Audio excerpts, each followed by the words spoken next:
What's up, hobby maniacs? Rob Bear here with a look at the new White Dwarf. This is issue 81, dated 15 August 2015, and here comes more Khorne stuff. Now, these guys look really exciting. I love how the new Khorne models look. I cannot wait. I have my fingers and my toes all crossed that we get these fantastic looking flesh hounds that came with the starter box, because I would love to get some flesh hounds of Khorne that look that spectacular. So lots of new models coming out now. We've only seen the multi-part kit for the Blood Reavers, and then of course we've got, you know, the new Billy Badass on the block, the Exalted Deathbringer of Khorne himself, which looks to be a really cool model. I mean, I was taking a look at it here, and it's got a ton of detail to it. Its Warscroll is actually pretty decent, you know, in game, and he's just a badass. I mean, look at this guy. I mean, the blade's as big as him practically. So pretty cool stuff there. Now this issue has, you know, it's kind of cool. It has some, you know, some fluff on the Khorne stuff, what's going on, some Khorne and some Nurgle stuff, and it's, if you're following the Sigmar, it's pretty cool.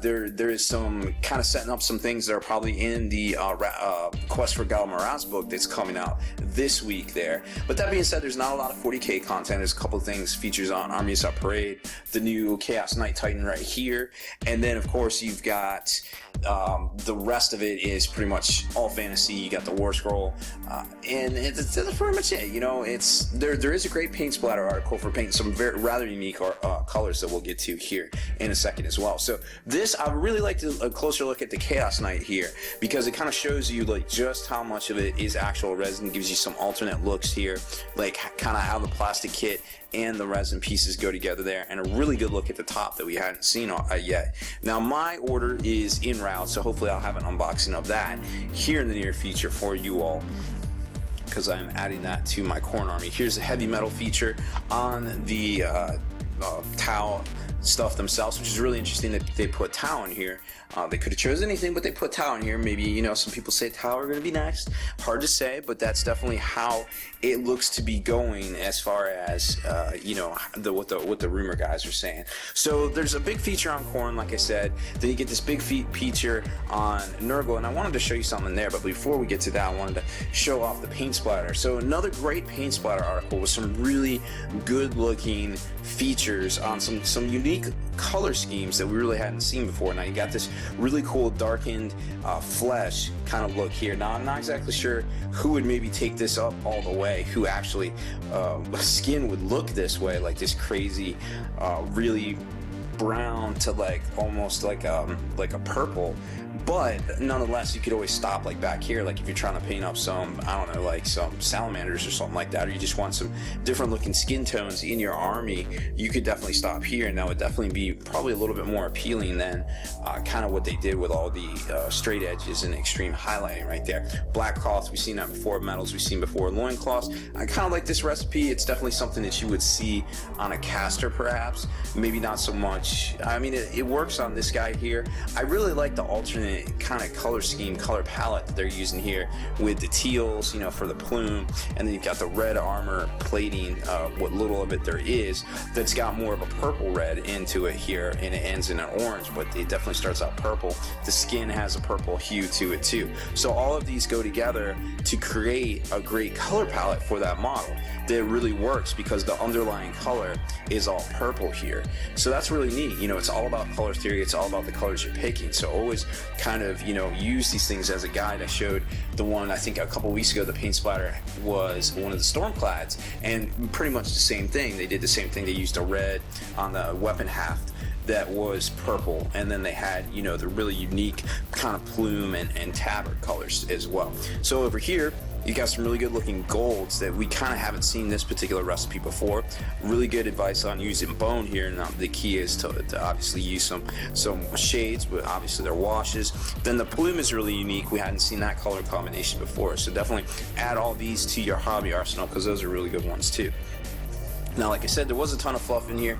Basically, what's going on in the Quest for Ghal Maraz, if you're not caught up on your Age of Sigmar, I guess, kind of fluff, which that in and of itself is really interesting, because there is basically, at this point, you know, we're about to have 2 books on Age of Sigmar, which both have about, I guess, you know, cumulatively, I'm going to say 220-ish pages of fluff, plus you've got what came, well, I guess kind of what's been in the White Dwarf and things like that. So right now we have literally more fluff for Age of Sigmar than even came out in the beginning for Warhammer 40,000 back when it was Rogue Trader in 1988.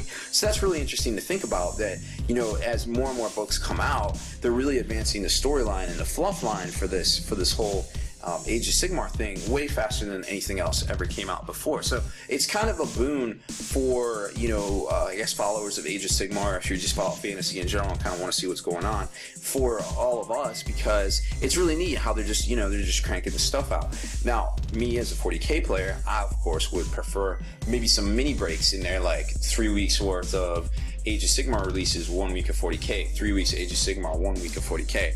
I don't know why they didn't choose to do that. I suppose they had come out with so much stuff so quickly for 40k that maybe they felt like that was folly.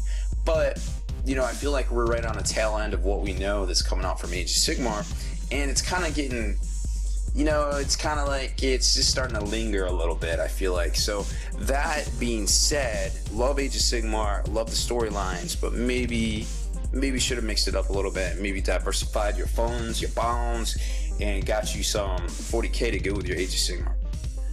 That being said, all aside, right now what's going on in Quest for Ghal Maraz is Sigmar is throwing down his dudes to go get his hammer, which is in, I believe, the land of Khorne. It's the metal lands. Not meadow lands, but metal with a T.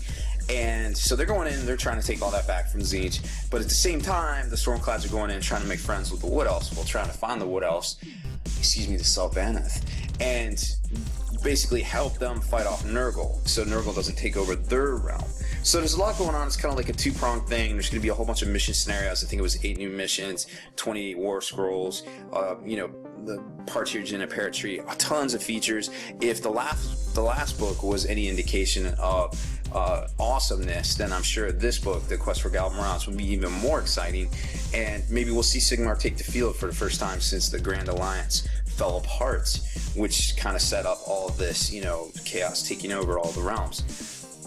Which brings me to this page here. Now, I love what they're going, you know, they're going into more detail and things like that, but take a look at this guy. Like, there is a huge mold line right there. Now, I don't want to be that guy that's like always, when somebody posts up a picture of some really amazingly something painted awesome and people are like, yo, drill out your barrels or this or that.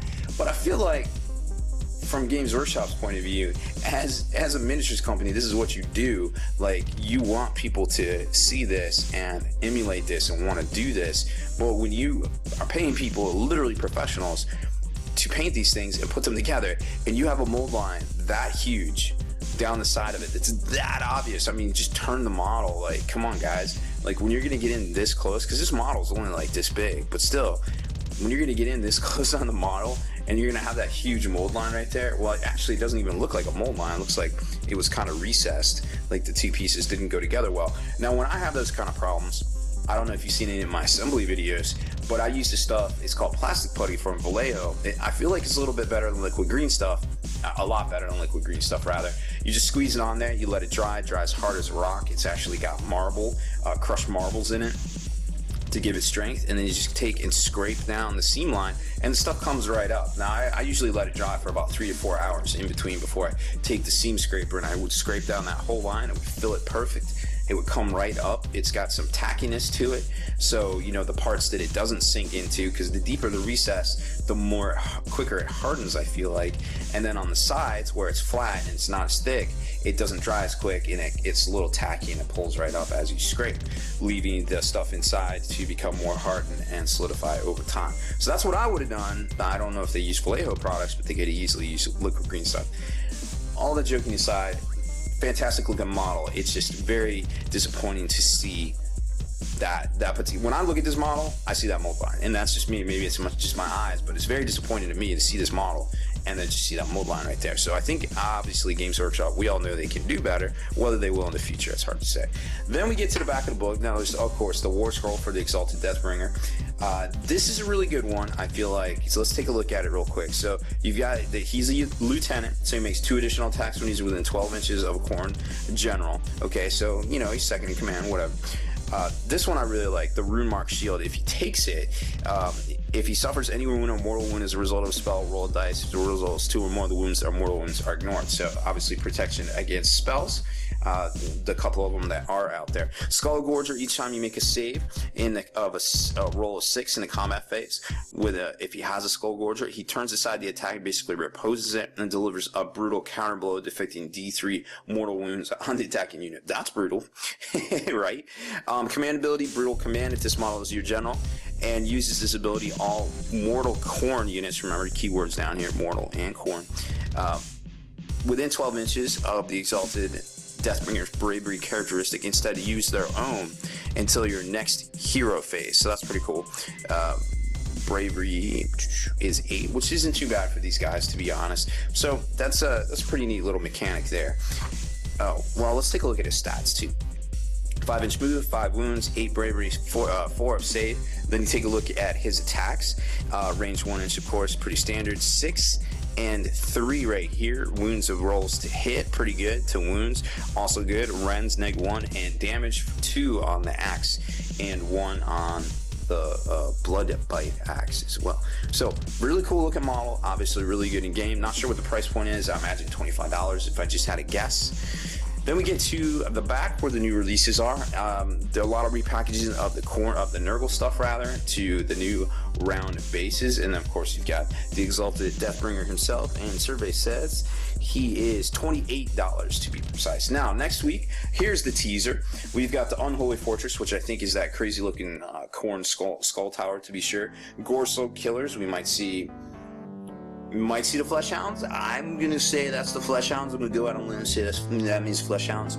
Probably doesn't, but I remember I had my fingers, both my fingers and all of my toes crossed, that we get those daggone Flesh Hounds and Grand Alliances, which is really interesting that they put that in there, because I was Sigmar, and maybe he's gonna come down out of his ivory tower fortress and start cracking skulls with his Ghal Maraz there, right? So we don't know what's in the book. I should have it very soon, and I'll definitely do a review of it here as soon as I can get my hot little hands on it, because I love the fluff for Age of Sigmar. Big fantasy fan, been reading all that stuff and paying attention to that for years. Speaking of getting my hot little hands on things, spoiler alert, got something very big to unbox here in the near future, so hopefully after this weekend we will have time for that one. So that's about it for this one, guys. Thanks for hanging in there with me with my review for the new White Dwarf 81, and great looking Khorne miniatures for Age of Sigmar coming out soon. Make sure you stay in the trenches, subscribe to this YouTube channel, check out the blog, spikybitsblog.com, and head on over to thelongwar.net. That's the home of the battle reports for exclusive content and early access videos and exclusive discounts at retailers and manufacturers alike. Become a veteran of the Long War today.